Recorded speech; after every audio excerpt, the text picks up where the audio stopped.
सभी विद्यार्थियों का बहुत बहुत विज्ञान अकेडमी में स्वागत है।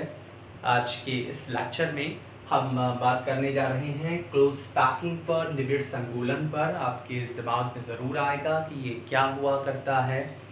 बेटा, पिछले वीडियो में हमने यूनिट सेल पर बात की थी, हमने क्रिस्टल लैटिस पर बात की थी, और उसको वापस से थोड़ा सा समझ लीजिए कि जो क्रिस्टल लैटिस है वो एक 3D स्ट्रक्चर है। जैसे आपका घर हुआ करता है, आपके घर की लंबाई भी होती है, चौड़ाई भी होती है, मोटाई भी होती है, तो ठीक इसी तरह से क्रिस्टल्स हुआ करते हैं।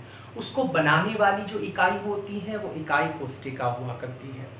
इस लेक्चर में हम ये समझने की कोशिश कर रहे हैं कि जो इकाई कोष्ठिका है या जो क्रिस्टल लैटिस बन रहा है उसमें अवयवी कण किस तरीके से व्यवस्थित होते हैं, किस तरीके से कॉन्स्टिट्यूएंट पार्टिकल्स का अरेंजमेंट होता है, वो जानने की कोशिश कर रहे हैं। यानी वो 3D स्ट्रक्चर एक्चुअली बनता कैसे है वो जानने के लिए हम इस वीडियो को बना रहे हैं। इसे हम निबिड़ संकुलन कहते हैं कि किस तरीके से उनका अरेंजमेंट होता है।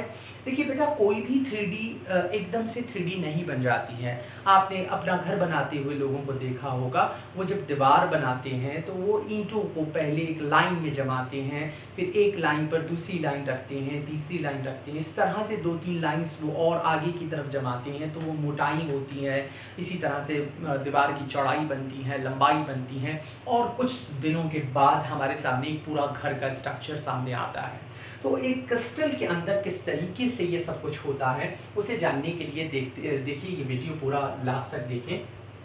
सबसे पहले जो कॉन्स्टिट्यूएंट पार्टिकल हैं या अवयवी कण हैं वो एक क्षैतिज रेखा में, एक हॉरिजॉन्टल लाइन में आपस में जुड़ेंगे, और उस जुड़ने पर आप देख सकते हैं कि क्या खास बात हो रही है कि सिर्फ इसकी चौड़ाई बढ़ रही है, लंबाई नहीं बढ़ रही है, सिर्फ चौड़ाई में वो एक दूसरे से जुड़ते जाएंगे। और इस जुड़ाव में आप देखें कि जो एक कॉन्स्टिट्यूएंट पार्टिकल है या एक अवयवी कण है वो अधिकतम 2 अवयवी कणों से जुड़ा हुआ है या टच कर रहा है, स्पर्श कर रहा है, उनके कांटेक्ट में है। इसका मतलब एक गोला एक अवयवी कण जितने अवयवी कण से जुड़ा होता है वो कहलाती है उसकी उपसह संयोजन संख्या, कोऑर्डिनेशन नंबर।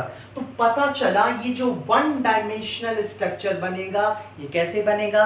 जब एक के बाद एक ये आपस में इस तरह से जुड़ते जाएंगे। जब जुड़ेंगे तो एक जो गोला है वो 2 को टच करेगा तो कोऑर्डिनेशन नंबर 1 होगी, यानी एक विमीय संरचना में क्षैतिज रेखा बनेगी और उसकी उपसह संयोजन संख्या 2 होगी। आइए अब इस एक विमीय से द्विविमीय का निर्माण कैसे होता है, 2D कैसे बनेगा? तो मैंने आपको बताया कि पहले ईंटें रखा जाता है एक लाइन, उसके ऊपर 2 लाइन इस तरह से ऊपर लगाई जाती हैं। अब वो 2 तरीके से लगाई जाती हैं, या तो पहली लाइन को के ऊपर दूसरी लाइन इस तरह रखी जाए कि पहला गोले पहले को टच करे, दूसरा वाला दूसरे को टच करे, तीसरा वाला तीसरे को टच करे, यानी एग्जैक्टली ऊपर रखी जाए। तो इससे बनने वाली संरचना में एक गोला 4 गोलों को टच करेगा, और इन चारों को अगर आप मिला देंगे तो इससे वर्ग का निर्माण होगा, स्क्वायर का निर्माण होगा। इसलिए इस स्ट्रक्चर को स्क्वायर क्लोज पैकिंग या वर्गीय निबिड़ संकुलन कहेंगे। और क्योंकि इसमें एक गोला कितनों को टच कर रहा है? 4 को टच कर रहा है, इसलिए ये जो स्ट्रक्चर बन रही है, यानी 1D से 2 तरह की स्ट्रक्चर बन सकती है। अगर एग्जैक्टली ऊपर रखेंगे तो वर्ग बन रहा है, एक गोला 4 को टच कर रहा है, इस स्ट्रक्चर को वर्गीय निबिड़ संकुलन कहते हैं।